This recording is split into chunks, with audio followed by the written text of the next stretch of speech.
sa ating mga balita ngayong gabi, dalawa magkahiwalay na aksidente sa motorsiklo ang mabilis na nirespondehan ng UNTV News and Rescue Team sa Caloocan at saka sa Pasay City. Ito ang balita ni Bernard Daris. Agad na itinakbo ng UNTV News and Rescue Team sa East Avenue Medical Center si Arwin Medina, 25 years old, at ang kasama nitong si Louis Samson, 19 years old. Matapos bumangga ang sinasakyang motorsiklo sa 10-wheel truck na nakaparada sa kahabaan ng Camarin, Caloocan City, pasado alas 3 ng madaling araw.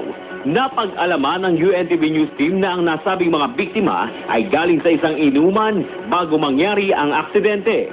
Sa kasalukuyan ay nasa nasabing pagamutan pa din ang mga biktima. Samantala, isa pang aksidente sa motorsiklo ang dinatna ng grupo sa EDSA Malibay, Pasay City, bandang alas 9 naman ng umaga.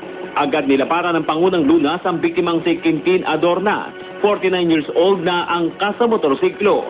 Ayon naman kay Edison na nagmamaneho sa motorsiklo, papunta sana sila sa kanilang trabaho sa Parañaque City nang masagi ng humaharurot na truck na minamaneho ni Peter Arciaga.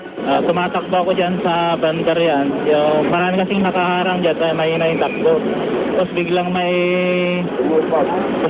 yung tanker. Bigla siyang marurot na gano'n, tapos nasagi yung manibela, natumba ka na.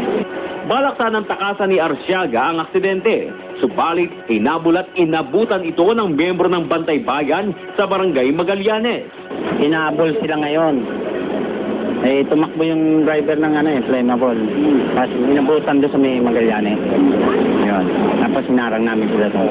Nakakulong ngayon ang driver ng truck sa Barangay Magallanes. Tulong muna, pagbabalita! Simula May